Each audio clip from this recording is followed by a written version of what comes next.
ഹാ നിൻ ഭാഗ്യം ദാവീദിൻ മകൾ മറിയാമേ, ദൈവം നിന്നിൽ നിന്നു ശരീരം പൂണ്ടി ടാദാമ്യരയടിമയൊഴിച്ചെല്ലാം വീണ്ടു. ത്രിയേക ദൈവത്തിന് സ്തുതി. കർത്താവിൽ സ്നേഹം നിറഞ്ഞ ശാലോം ടി വിയുടെ പ്രേക്ഷകരെ, പരിശുദ്ധ സഭ ഇന്ന് പരിശുദ്ധ ദൈവമാതാവിൻ്റെ ശൂനോയോ പെരുന്നാൾ ആഘോഷിക്കുകയാണ്. ശൂനോയോ എന്ന വാക്കിൻ്റെ അർത്ഥം വാങ്ങിപ്പ് അഥവാ കുടിയേറി പാർക്കുക എന്നാണ്. പരിശുദ്ധ ദൈവമാതാവിന് ദൈവം നൽകിയതായ വലിയ സമ്മാനം തൻ്റെ ഭൗമിക ജീവിതം സ്വർഗീയമാക്കി തീർക്കുകയാണ്. പരിശുദ്ധ ദൈവമാതാവിനെ സഭാപിതാക്കന്മാർ വ്യത്യസ്തമായ രീതിയിൽ നമുക്ക് പരിചയപ്പെടുത്തി തരുന്നുണ്ട്. ഒന്നാമതായി, ദൈവഹിതത്തിന് അവൾ പൂർണ്ണമായി സമർപ്പിച്ചു. രണ്ടാമതായി, പ്രതിസന്ധികളിൽ അടിപതറാതെ ദൈവസന്നിധിയിൽ പൂർണ്ണമായി വിശ്വസിക്കുകയാണ്. മൂന്നാമതായി, തിടുക്കത്തിൽ സഹായഹസ്തം നീട്ടുന്നവളായി പരിശുദ്ധ അമ്മയെക്കുറിച്ച് പിതാക്കന്മാർ നമുക്ക് വെളിപ്പെടുത്തി തരികയാണ്.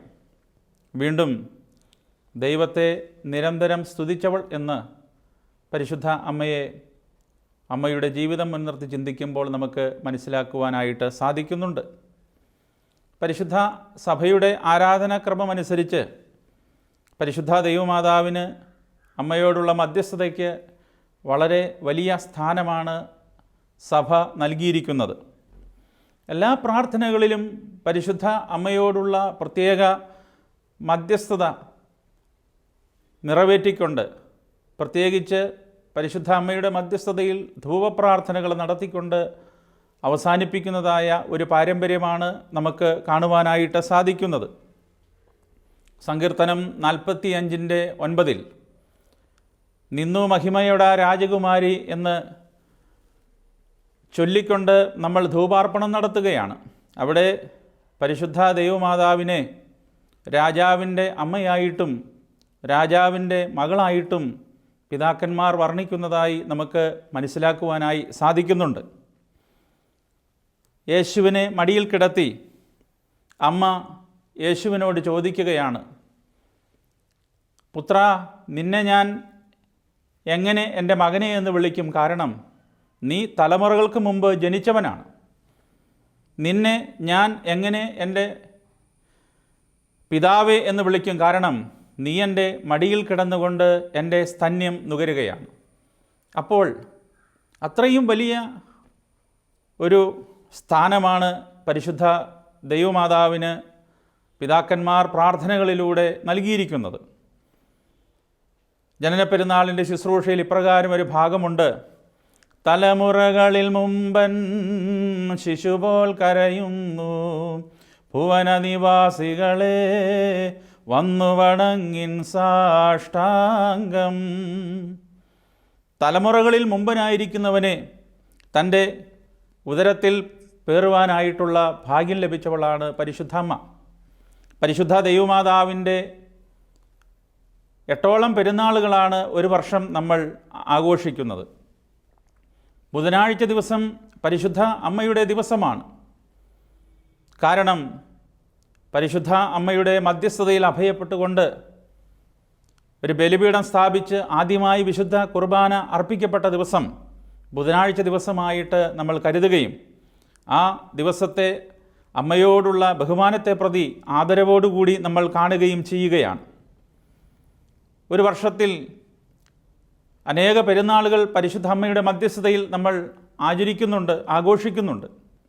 ആദിമ ക്രൈസ്തവ സഭയിൽ വളരെ രഹസ്യമായിട്ടായിരുന്നു പരിശുദ്ധ ദൈവമാതാവിൻ്റെ പെരുന്നാളുകൾ ആചരിച്ചിരുന്നത്. എന്നാൽ 4-ാം നൂറ്റാണ്ടിൽ ക്രിസ്ത്യാനികൾക്ക് സ്വാതന്ത്ര്യം ലഭിച്ചത് മുതൽ പരിശുദ്ധ അമ്മയുടെ പെരുന്നാൾ ഏറെ ബഹുമാനത്തോടെ വിപുലമായ രീതിയിൽ ആഘോഷിച്ചിരുന്നതായി സഭയുടെ ചരിത്രത്തിൽ നമ്മൾ വായിച്ചറിയുകയാണ്. പുത്രൻ തമ്പുരാൻ ആദരപൂർവ്വം അമ്മയുടെ ആത്മാവിനെ സ്വർഗത്തിലേക്ക് കൊണ്ടുപോയി. സ്നേഹിക്കപ്പെട്ടവരെ, തന്നെ വഹിച്ചതായ ഉദരം താൻ കുടിച്ചതായ സ്തന്യങ്ങൾ നശിച്ചു പോകുവാൻ പുത്രൻ തമ്പുരാൻ അനുവദിച്ചില്ല. അമ്മയെ ആദരപൂർവ്വം കൊണ്ടുപോകുകയാണ്. വിശുദ്ധനായ മോർ എഫ്രൈം 4-ാം നൂറ്റാണ്ടിൽ ജീവിച്ചിരുന്ന സഭാപിതാവ് അദ്ദേഹം ഇപ്രകാരം ദൈവമാതാവിനെക്കുറിച്ച് എഴുതിയിട്ടുണ്ട്, സ്വർഗത്തിൽ വാഴുന്ന കന്യക എന്ന്. അദ്ദേഹം തുടർന്ന് പറയുന്നുണ്ട്, പരിശുദ്ധ ദൈവമാതാവിനെക്കുറിച്ച് ഞാൻ പറയാതിരുന്നു കഴിഞ്ഞാൽ, അവൾ ദൈവമാതാവെന്ന് ഞാൻ പ്രഘോഷിക്കാതിരുന്നു കഴിഞ്ഞാൽ, ഖബറുകളിൽ സ്ഥിതി ചെയ്യുന്ന എൻ്റെ അസ്ഥികൾ വരെയും അവൾ ദൈവമാതാവെന്ന് അത്യുച്ചത്തിൽ വിളിച്ചു പറയുമെന്ന് അദ്ദേഹം ഓർമ്മിപ്പിക്കുന്നുണ്ട്. അത്രയും ശ്രേഷ്ഠമായ ഒരു സ്ഥാനമാണ് പരിശുദ്ധ ദൈവമാതാവിന് സഭാപിതാക്കന്മാർ നൽകിയിരിക്കുന്നത്. സ്നേഹിക്കപ്പെട്ടവരെ, പരിശുദ്ധ അമ്മയുടെ മധ്യസ്ഥത നമുക്ക് എപ്പോഴും കോട്ടയാണ്, കൂട്ടാണ്, കാവലാണ്. ഈ ദിവസം ഒരു ചെറിയ വേദഭാഗം മാത്രം നിങ്ങളുമായിട്ട് പങ്കിട്ട് ഞാൻ വേഗം എൻ്റെ കർത്തവ്യത്തിൽ നിന്ന് വിരമിക്കട്ടെ. ശുദ്ധമുള്ള ലൂക്കോസിൻ്റെ സുവിശേഷം 2-ാം അധ്യായം 51-52 വാക്യങ്ങൾ. പിന്നെ അവൻ അവരോടുകൂടി ഇറങ്ങി നസ്രയത്തിൽ വന്ന് അവർക്ക് കീഴടങ്ങിയിരുന്നു. ഈ കാര്യങ്ങളെല്ലാം അവൻ്റെ അമ്മ ഹൃദയത്തിൽ സംഗ്രഹിച്ചു. യേശുവോ ജ്ഞാനത്തിലും വളർച്ചയിലും ദൈവത്തിൻ്റെയും മനുഷ്യരുടെയും കൃപയിലും മുതിർന്നു വന്നു.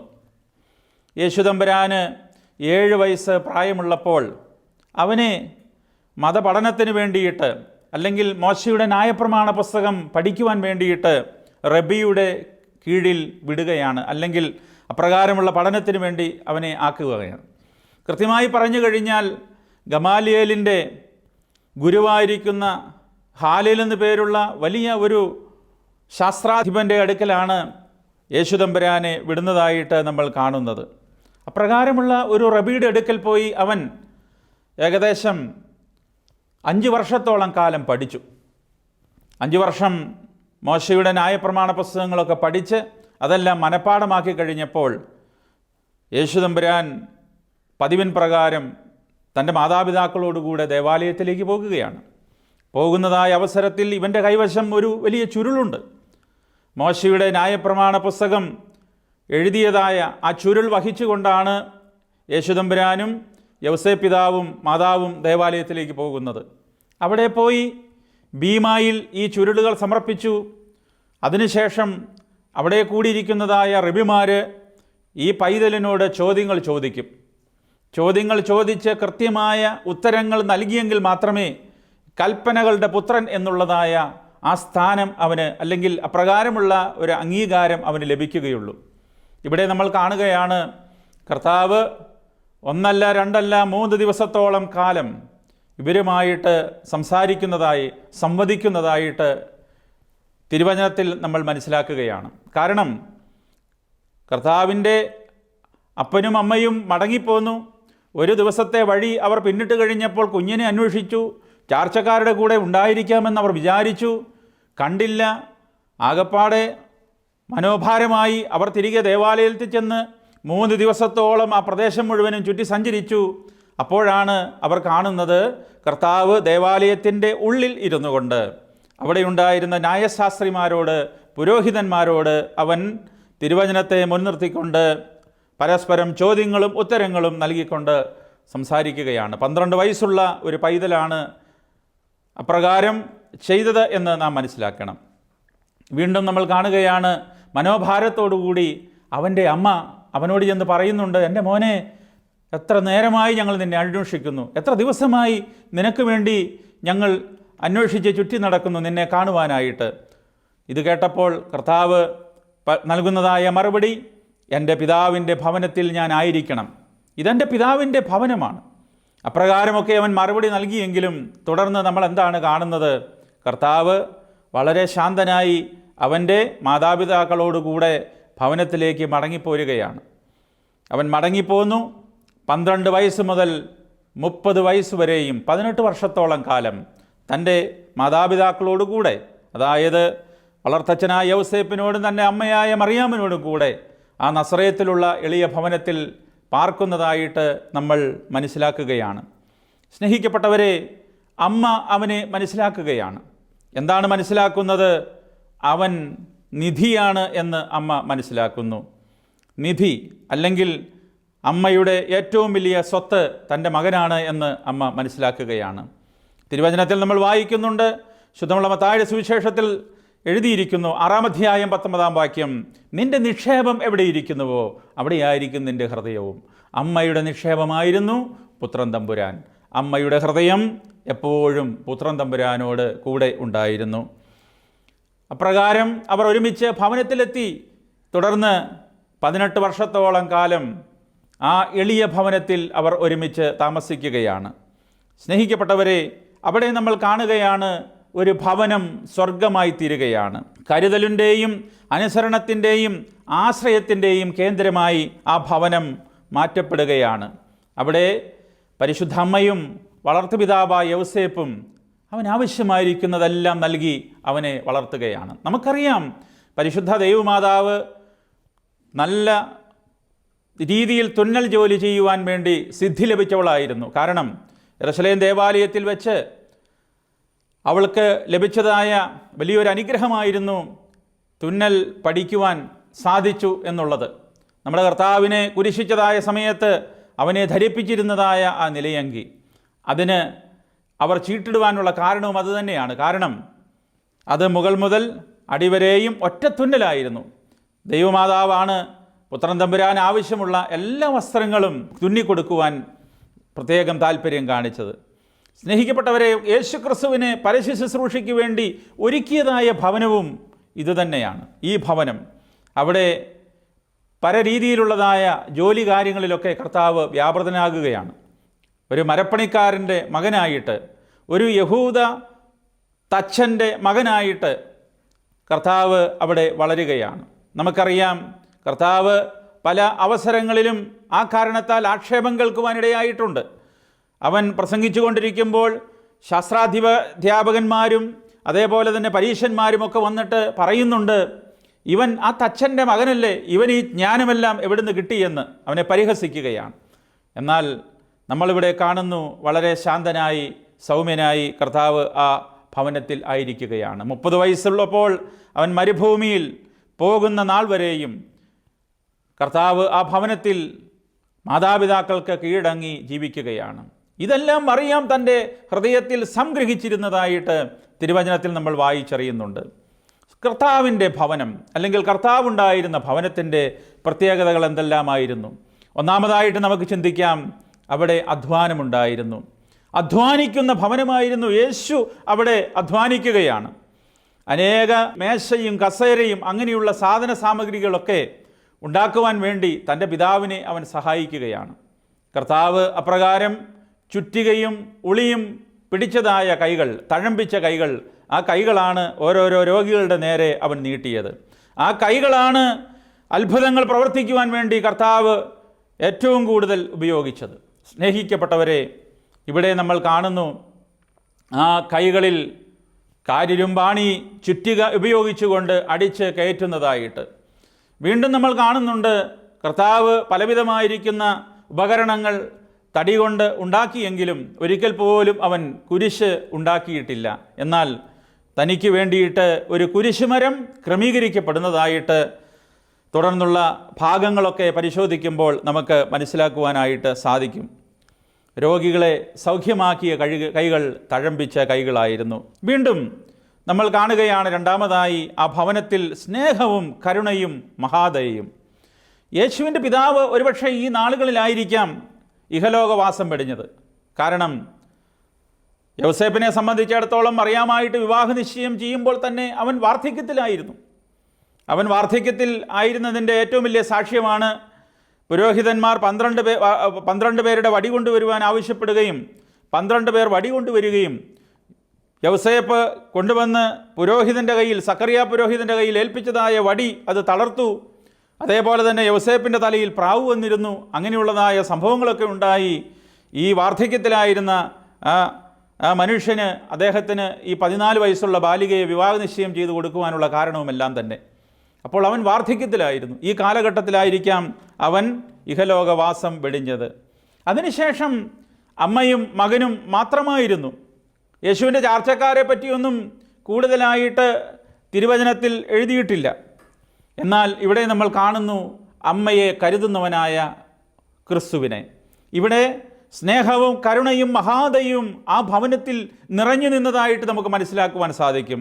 യേശുദമ്പുരാൻ തൻ്റെ പരസ്യ ശുശ്രൂഷയുടെ നാളുകളിൽ തൻ്റെ അപ്പോസ്തലന്മാരോടും തൻ്റെ കൂടെയുള്ളവരോടും ഇപ്രകാരം കൽപ്പിച്ചരുളി ചെയ്തു, ഞാൻ നിങ്ങളെ അനാഥരായിട്ട് പറഞ്ഞു വിടുകയില്ല. ഇതാ തൻ്റെ അമ്മയെ കരുതുകയാണ്. അമ്മയ്ക്ക് മകനിൽ വളരെയധികം വിശ്വാസമുണ്ടായിരുന്നു. തൻ്റെ മകൻ താൻ പറയുന്നത് പൂർണ്ണമായിട്ട് അംഗീകരിക്കും, ഉൾക്കൊള്ളും എന്നുള്ളതായ ആ വലിയ വിശ്വാസം. അതുതന്നെയല്ലേ കാനാവിലെ കല്യാണ ഭവനത്തിൽ നമ്മൾ കാണുന്നത്. കർത്താവും ശിഷ്യന്മാരും ക്ഷണിക്കപ്പെട്ടിരുന്നതായ കല്യാണ ഭവനത്തിൽ വീഞ്ഞിൻ്റെ കുറവ് അനുഭവപ്പെട്ടപ്പോൾ മാതാവ് എന്താണ് ചെയ്യുന്നത്? മാതാവ് പരിചാരകരോട് പറയുകയാണ്, അവൻ നിങ്ങളോട് വല്ലതും കൽപ്പിച്ചു കഴിഞ്ഞാൽ നിങ്ങൾ അത് അപ്രകാരം ചെയ്യണം. ആ ഒരു വിശ്വാസം മാതാവിന് തൻ്റെ പുത്രനെക്കുറിച്ചുണ്ടായിരുന്നു. ആ ഒരു വിശ്വാസം സ്നേഹത്തിലൂടെ അമ്മ ആർജിച്ചെടുത്തതാണ്. സ്നേഹിക്കപ്പെട്ടവരെ, കുരിശിൽ കിടന്നുകൊണ്ട് വേദനയാൽ പുളയുമ്പോഴും പുത്രൻ തമ്പുരാൻ തൻ്റെ അമ്മയെ മറക്കുന്നില്ല. തൻ്റെ അടുക്കൽ നിൽക്കുന്നവനായ, തൻ്റെ മാറിൽ ചാരിക്കിടന്ന് സ്നേഹം രുചിച്ചറിഞ്ഞവനായ യോഹന്നാനോട് ഇതാ നിൻ്റെ അമ്മ എന്ന് പറയുന്നുണ്ട്. ആ ഒരു കരുതൽ, സ്നേഹം, ആർദ്രത, ഇതെല്ലാം നമുക്ക് ആ ഭവനത്തിൽ കാണുവാനും തുടർന്ന് കർത്താവിൻ്റെ പരസ്യ ശുശ്രൂഷയുടെ നാളുകളിലെല്ലാം അനുഭവിച്ചറിയുവാനും സാധിക്കുന്നുണ്ട്. നമ്മളൊന്ന് ചിന്തിച്ചു നോക്കിയാൽ കർത്താവിൻ്റെ മുഖത്തോട് ഏറ്റവും അനുരൂപമായിരിക്കുന്ന അല്ലെങ്കിൽ സാദൃശ്യമുള്ള ഒരു മുഖം പരിശുദ്ധ ദൈവമാതാവിൻ്റെ മുഖമായിരുന്നു. സ്നേഹിക്കപ്പെട്ടവരെ, ഒരു ചിന്തകൻ ഇപ്രകാരം പറയുന്നുണ്ട്, ദൈവമാതാവിനെ പോലെയുള്ള അമ്മമാർക്ക് യേശുക്രിസ്തുവിനെ പോലെയുള്ള കുഞ്ഞുങ്ങളെ ലഭിക്കുകയുള്ളൂ. നമ്മളിന്ന് ചിന്തിച്ചു നോക്കിക്കേ, യേശുദമ്പുരാൻ ജനത്തോടൊപ്പമായിരിക്കുമ്പോൾ അമ്മ എവിടെയെങ്കിലും ദൂരെ മാറി നിൽക്കും. ഈ ജനമെല്ലാം കാണിക്കുന്നത്, ഈ ജനത്തോട് കർത്താവ് സംസാരിക്കുന്നത്, ഈ ജനത്തോട് കർത്താവ് ഇടപഴകുന്നത് എല്ലാം ദൂരെ മാറി നിന്നുകൊണ്ട് അമ്മ കാണും.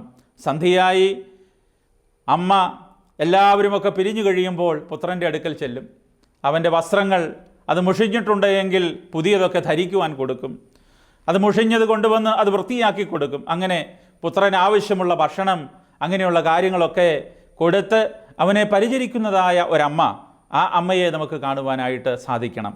ഇവിടെ നമ്മൾ മനസ്സിലാക്കേണ്ട ഒരു കാര്യം, അമ്മ ഇതെല്ലാം തൻ്റെ കുടുംബത്തിൽ ആയിരിക്കുമ്പോൾ തൻ്റെ മകനെ പഠിപ്പിക്കുകയാണ്. സ്നേഹം എന്തെന്ന്, കരുണ എന്തെന്ന്, ദയ എന്തെന്ന് തൻ്റെ മകനെ പഠിപ്പിക്കുന്നതായിട്ട് നമ്മൾ കാണുകയാണ്. അമ്മയുടെ ജീവിതത്തിൽ സ്വന്തമായ ഒരിഷ്ടവും ഉണ്ടായിരുന്നില്ല, എല്ലാം പുത്രന് വേണ്ടി തന്നെ. അതുകൊണ്ടാണ് പുത്ര, നിന്നെ ഇവർ എങ്ങോട്ട് കൊണ്ടുപോകുന്നു എന്ന് ചോദിച്ച് കരഞ്ഞ് വിലപിച്ചുകൊണ്ട് കാൽവരിയിലേക്ക് യാത്ര ചെയ്യുന്ന പുത്രൻ്റെ പിന്നാലെ അനുധാവനം ചെയ്യുന്നവളായ അമ്മയെ നമ്മൾ കാണുന്നത്. പുത്രന് വേണ്ടി തന്നെ പൂർണ്ണമായി സമർപ്പിക്കപ്പെട്ടവൾ.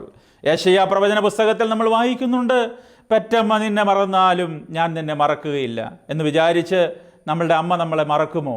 ഒരിക്കലും മറക്കുകയില്ല. പ്രിയപ്പെട്ടവരെ, ആ സ്നേഹത്തിൻ്റെ ആഴം നമ്മളൊന്ന് മനസ്സിലാക്കണം. ആ സ്നേഹത്തിൻ്റെ അഗാധം നമുക്കൊന്ന് ഉൾക്കൊള്ളുവാനായിട്ട് സാധിക്കണം. കർത്താവിൻ്റെ മക്കളായ നമ്മെ സംബന്ധിച്ചിടത്തോളം പരിശുദ്ധ അമ്മ തൻ്റെ പുത്രനെ എത്രമാത്രം സ്നേഹിച്ചുവെന്ന് ഇന്നേ ദിവസം ഒന്ന് ആഴത്തിൽ ചിന്തിക്കുവാനും വിലയിരുത്തുവാനും സാധിക്കണം. കർത്താവിൻ്റെ മക്കളാകുമ്പോൾ മാത്രമേ നമുക്ക് അമ്മയോടുള്ളതായ ആ പ്രത്യേക സ്നേഹം, അല്ലെങ്കിൽ അമ്മ നമ്മളുടെ മാതാവ് എന്ന നിലയിൽ ആ സ്ഥാനത്ത് ഇരുന്ന് നമുക്ക് ചിന്തിക്കുവാനും മനസ്സിലാക്കുവാനും സാധിക്കുകയുള്ളൂ. അപ്പോൾ ദൈവത്തിന് വളരെ വിധേയപ്പെട്ട് ജീവിച്ച ഒരു സവിശേഷത പരിശുദ്ധ അമ്മയുടെ ജീവിതത്തിൽ ഉണ്ടായിരുന്നു. സ്നേഹിക്കപ്പെട്ടവരെ, വീണ്ടും അവസാനമായിട്ട് നമ്മൾ ചിന്തിക്കണം, ദൈവം എപ്പോഴും ആ ഭവനത്തിൽ ഉണ്ടായിരുന്നു. ദൈവപുത്രൻ ആ ഭവനത്തിൽ സദാ ഇപ്പോഴും ഉണ്ടായിരുന്നു. ആ ഭവനത്തിൽ ദൈവത്തിൻ്റെ സാന്നിധ്യം സദാ ഇപ്പോഴും ഉണ്ടായിരുന്നു. ദൈവത്തെ ആ ഭവനത്തിൽ ദർശിച്ചുകൊണ്ട് വളരെ ഒരുക്കത്തോടുകൂടി അതിൻ്റെതായ മൂല്യവും അതിൻ്റെതായ പവിത്രതകളും ഉൾക്കൊണ്ടുകൊണ്ടാണ് പരിശുദ്ധ ദൈവമാതാവ് അവിടെ ജീവിച്ചിരുന്നത് എന്ന് നമ്മൾ മനസ്സിലാക്കേണ്ടിയിരിക്കുന്നു. രക്തബന്ധത്തെക്കാളുപരിയായി ദൈവഹിതത്തിന് വിധേയപ്പെട്ടുകൊണ്ടുള്ള ഒരു ജീവിതമായിരുന്നു. അവിടുത്തെ ഇഷ്ടം പോലെ എനിക്ക് ഭവിക്കട്ടെ എന്ന് മാതാവ് ജീവിതത്തിൽ പറഞ്ഞുവെങ്കിൽ ആ ദൈവ ഹിതത്തോട് വിധേയപ്പെട്ടുകൊണ്ടുള്ള അമ്മയുടെ ജീവിതം അതെല്ലാ മേഖലകളിലും നമുക്ക് കാണുവാൻ സാധിക്കും. ലൂക്കോസിൻ്റെ സുവിശേഷം 1-ാം അധ്യായം 49-ാം വാക്യം, ശക്തനായവൻ വലിയ കാര്യങ്ങൾ എങ്കിൽ പ്രവർത്തിച്ചിരിക്കുന്നു, അവനെ ഭയപ്പെടുന്നവരുടെ മേൽ അവൻ്റെ കരുണ തലമുറകളായും വംശങ്ങളായും ഉണ്ടാകുന്നു. സ്നേഹിക്കപ്പെട്ടവരെ, ദൈവം തന്നിലൂടെ പ്രവർത്തിച്ചത് അത് എന്ത് എന്ന് എപ്പോഴും മനസ്സിൽ ധ്യാനിക്കുന്നവളായിരുന്നു പരിശുദ്ധ അമ്മ. അതുകൊണ്ടാണ് ഞാൻ ആദ്യമേ ഓർമ്മിപ്പിച്ചത്, ഇതെൻ്റെ പിതാവിൻ്റെ ഭവനമെന്ന് യെരൂശലേം ദേവാലയത്തിൽ വെച്ച് തൻ്റെ പുത്രൻ തന്നോട് പറഞ്ഞപ്പോൾ അമ്മ മറുപടിയായിട്ടൊന്നും പറഞ്ഞില്ല. അവൾ എന്താണ് ചെയ്യുന്നത്? എല്ലാം ഹൃദയത്തിൽ സംഗ്രഹിച്ച് പുത്രനോടുകൂടെ ഭവനത്തിൽ ആയിരിക്കുകയാണ്. ദൈവ സാന്നിധ്യം മറിയാം എപ്പോഴും രുചിച്ചറിയുകയാണ്. തനിക്ക് അർഹതയില്ലാത്തത് ദൈവം തൻ്റെ ജീവിതത്തിൽ തന്നു, എനിക്ക് യോഗ്യതയില്ലാത്തത് ദൈവം എൻ്റെ ജീവിതത്തിൽ എനിക്ക് തന്നു എന്ന് എപ്പോഴും അമ്മ ചിന്തിച്ചിരുന്നു. ഒരു ചിന്തകൻ ഇപ്രകാരം പറഞ്ഞിട്ടുണ്ട്, ധാരാളം ഫലങ്ങളുള്ള വൃക്ഷത്തിൻ്റെ കൊമ്പ് എപ്പോഴും ചാഞ്ഞു കിടക്കും എന്നുള്ളത്. സ്നേഹിക്കപ്പെട്ടവരെ, ഇതാ എളിമയിലൂടെ ദൈവത്തോടുള്ളതായ തൻ്റെ വിധേയത്വം പ്രകടിപ്പിക്കുകയാണ്. ഭവനത്തിൽ എപ്പോഴും ദൈവത്തെക്കുറിച്ചുള്ള സംസാരം മാത്രമേ ഉണ്ടായിരുന്നുള്ളൂ. മറ്റ് ചിന്തകളൊന്നും പരിശുദ്ധ അമ്മയുടെ ജീവിതത്തിൽ ഉണ്ടായിരുന്നില്ല. എപ്പോഴും സദായിപ്പോഴും. അതുകൊണ്ടാണ് ആദ്യമേ നമ്മൾ ചിന്തിച്ചുവല്ലോ, അവൾ സദായിപ്പോഴും സ്തുതിക്കുന്നവളായിരുന്നു എന്ന്. മറിയാമിൻ്റെ പാട്ടിൽ തന്നെ പഴയ നിയമപുസ്തകത്തിലെ ഓരോരോ ഭാഗങ്ങൾ വളരെ ശക്തമായ രീതിയിൽ ഉൾപ്പെടുത്തിയിട്ടുണ്ട്. കാരണം എന്താണ്? ആ ഭാഗമെല്ലാം ദൈവത്തെ മഹത്വപ്പെടുത്തിക്കൊണ്ട് തനിക്ക് ദൈവം നൽകിയതായ കൃപകളെ ഒന്നിനൊന്നൊന്നായി ദൈവസന്നിധിയിൽ സമർപ്പിച്ചുകൊണ്ട് അതിനോട് ഞാൻ എപ്പോഴും കടപ്പെട്ടവളാകുന്നു എന്നുള്ളതായ ആ പൂർണ്ണ വിധേയത്വത്തിലാണ് അവൾ അവളുടെ ജീവിതം മുന്നോട്ട് നയിച്ചത്. അതുകൊണ്ട് മറിയാമിൻ്റെ ജീവിതത്തിൽ എപ്പോഴും ദൈവത്തെക്കുറിച്ചുള്ള ചിന്തയുണ്ടായിരുന്നു. കൊരിന്ത്യർക്ക് എഴുതിയ 1-ാം ലേഖനം 5-ാം അധ്യായം അതിൻ്റെ 10-ാം വാക്യത്തിൽ പൗലോസ് അപ്പോസ്തലൻ ഓർമ്മിപ്പിക്കുന്നുണ്ട്, ഞാനല്ല എന്നിലുള്ള ദൈവകൃപയാണ് അധ്വാനിച്ചത് എന്ന്. ദൈവത്തോട് അടുക്കുന്നവർക്ക് സഹജീവികളോടും അടുക്കുവാനായിട്ട് സാധിച്ചു. മാതാവിൻ്റെ ജീവിതത്തിൽ അത് തന്നെയല്ലേ കാണുന്നത്. ഏതൊരു അവസരത്തിലും സഹജീവികളോട് കരുണയുള്ളവളായിരുന്നു പരിശുദ്ധ അമ്മ. അതുകൊണ്ടാണ് പിതാക്കന്മാർ ഓർമ്മിപ്പിക്കുന്നുണ്ട്, ഈ 12 വയസ്സ് മുതൽ 30 വയസ്സ് വരെയുള്ള ഈ കാലഘട്ടത്തിൽ ഏകദേശം 18 വർഷത്തോളം യേശുദമ്പുരാൻ അമ്മയോടും വളർത്തുപിതാവിനോടും ഒപ്പമായിരിക്കുമ്പോൾ ഒത്തിരി അത്ഭുതങ്ങളൊക്കെ ചെയ്തിട്ടുണ്ട് എന്ന്. അതൊന്നും തിരുവചനത്തിൽ എഴുതിയിട്ടില്ല. എന്നിരുന്നാലും ഒത്തിരി അത്ഭുതങ്ങൾ ആ കാലയളവിൽ അവൻ പ്രവർത്തിച്ചിട്ടുണ്ട് എന്ന് അവർ പഠിപ്പിക്കുകയാണ്. മാതാവിൻ്റെ ഉദരത്തിൽ വസിച്ചവനായ ദൈവം അല്ലെങ്കിൽ ക്രിസ്തു നമ്മളുടെ ഹൃദയത്തിൽ വസിക്കുവാൻ ഇടയായിത്തീരണം. ഒരു ഭവനത്തിൻ്റെ പ്രത്യേകത അതാണ്. ദൈവം ഭവനത്തിൽ എപ്പോഴും ഉണ്ടായിരിക്കണം. 3 കാര്യങ്ങളെക്കുറിച്ച് ഞാൻ ഓർമ്മിപ്പിച്ചു. ഒന്നാമതായിട്ട് അധ്വാനം ആ ഭവനത്തിലുണ്ടായിരുന്നു. സ്നേഹിക്കപ്പെട്ടവരെ, ഇന്ന് ഈ ലോകത്തിലുള്ള സർവരും അധ്വാനിച്ച് ജീവിക്കുന്നവരാണ്, അധ്വാനിക്കുമ്പോൾ ആ ദൈവീക സാന്നിധ്യ ബോധത്തിൽ അധ്വാനിക്കുവാൻ സാധിക്കണം. പിതാക്കന്മാർ പഠിപ്പിക്കുന്നുണ്ട്, നീ ഒരു കർഷകൻ, നീ വയലിൽ വേല ചെയ്യുന്നവനെങ്കിൽ നിശ്ചയമായിട്ടും നീ വയലിൽ വേല ചെയ്യുമ്പോൾ നിൻ്റെ വേലയിലൂടെ ദൈവത്തെ നിനക്ക് മഹത്വപ്പെടുത്തുവാൻ സാധിക്കണം. ഇന്ന് കള്ളത്തരവും കരിഞ്ചന്തയും പിടിച്ചുപറിയുമൊക്കെ നടക്കുന്നതായി ഈ സമൂഹത്തിൽ വാസ്തവത്തിൽ ക്രിസ്തുവിൻ്റെ സാന്നിധ്യം ആ പ്രവർത്തന മേഖലകളിലും മണ്ഡലങ്ങളിലും ഉണ്ടോ എന്ന് ഒരാവർത്തി കൂടി ചിന്തിക്കേണ്ടിയിരിക്കുന്നു. ജീവിതത്തിൽ അധ്വാനം നിറവേറ്റിക്കൊണ്ടിരിക്കുമ്പോൾ എത്രത്തോളം ദൈവീക സാന്നിധ്യം അനുഭവിച്ചുകൊണ്ടുള്ള ഒരു അധ്വാന ശൈലി നമുക്ക് രൂപപ്പെടുത്തിയെടുക്കുവാനായിട്ട് സാധിക്കുന്നുണ്ട്. രണ്ടാമതായിട്ട് നമ്മൾ കാണുകയാണ്, സ്നേഹവും കരുണയും മഹാദയയും ആ ഭവനത്തിൽ ഉണ്ടായിരുന്നു. നമ്മളുടെയൊക്കെ തലമുറകളെ ആ രീതിയിൽ വളർത്തിയെടുക്കുവാൻ സാധിക്കണം. ഒരു കുഞ്ഞിന് അവനാവശ്യമായിരിക്കുന്ന പ്രബോധനങ്ങളൊക്കെ നൽകി അവനെ വളർത്തിയെടുക്കണം. അവനെ ആ രീതിയിൽ രൂപപ്പെടുത്തിയെടുക്കുമ്പോഴാണ് അവൻ്റെ ജീവിതത്തിൽ സ്നേഹവും കരുണയും മഹാദയും ഒക്കെ ഉണ്ടാകുന്നത്. മറിയാമിന് അപ്രകാരം സാധ്യമായി തീർന്നുവെന്ന് നമ്മൾ മനസ്സിലാക്കണം. അവസാനമായിട്ട് നമ്മൾ കാണുകയാണ്, ദൈവം നമ്മളുടെ ഭവനത്തിലുണ്ട്. ദൈവം നമ്മൾ ചെയ്യുന്നതായ എല്ലാ പ്രവർത്തനങ്ങളും അവൻ കണ്ടുകൊണ്ടിരിക്കുന്നു. നമ്മൾ ദൈവത്തെ കണ്ണുവെട്ടിച്ച് ഒന്നും ചെയ്യുവാൻ സാധിക്കാത്തവരാണ് എന്നുള്ള ആ വലിയ സത്യം എപ്പോഴും ഉള്ളിൻ്റെ ഉള്ളിൽ ഉണ്ടായിരിക്കണം. അതുതന്നെയല്ലേ മറിയാമിൻ്റെ ജീവിതത്തിൽ നമ്മൾ കാണുന്നത്. മറിയാം ദൈവീക സാന്നിധ്യം എപ്പോഴും അനുഭവിച്ചറിഞ്ഞുകൊണ്ടാണ് തൻ്റെ നാളുകൾ കഴിച്ചുകൂട്ടിയത്. ആ സാന്നിധ്യം അവൾക്ക് ഒരു അനുഗ്രഹമായി തീർന്നു. നമ്മളുടെയൊക്കെ ജീവിതത്തിൽ ദൈവിക സാന്നിധ്യം എപ്പോഴും അനുഗ്രഹമായി തീരണം. ഒരു ചിന്തകൻ ഇപ്രകാരം ഓർമ്മിപ്പിക്കുന്നുണ്ട്: ദൈവം നിൻ്റെ സർവസ്വവും, ദൈവം നിൻ്റെ സർവ്വതും ആയിരിക്കുന്നുവെങ്കിൽ നിൻ്റെ ജീവിതത്തിൽ നിനക്ക് എന്തിൻ്റെ കുറവാണ് അനുഭവപ്പെടുന്നത് എന്ന്. ഒരിക്കലും ഒരു കുറവും നമ്മളുടെ ജീവിതത്തിൽ ഉണ്ടാകുകയില്ല. സ്നേഹിക്കപ്പെട്ടവരെ, ഇന്നേ ദിവസം ഈ ശൂനോയോ പെരുന്നാൾ നാം ആഘോഷിക്കുമ്പോൾ പരിശുദ്ധ ദൈവമാതാവിനെക്കുറിച്ചുള്ളതായ ചിന്തകൾ നമ്മളുടെ മനസ്സിന് ഒരു പുതുക്കം നൽകുവാനായിട്ട് ഏറെ പ്രയോജനപ്പെടട്ടെ. പ്രത്യേകിച്ച് കൊറോണ രോഗം കൂടുതൽ ശക്തമായി കൊണ്ടിരിക്കുന്ന ഈ നാളുകളിൽ, വീണ്ടും അതിൻ്റെ വ്യാപനത്തിൻ്റെ തീക്ഷ്ണതയൊക്കെ വർദ്ധിക്കുന്നതായ ഈ നാളുകളിൽ നമുക്കൊന്ന് മനസ്സ് പുതുക്കി രൂപാന്തരപ്പെടുവാൻ, മാനസാന്തരപ്പെടുവാനായിട്ട് സാധ്യമായി തീരട്ടെ. പ്രകാരം അമ്മയുടെ വിലയേറിയ മധ്യസ്ഥതയിൽ അഭയപ്പെട്ടുകൊണ്ട് ചേർന്ന് പാടാം. നിത്യസഹായമാധേ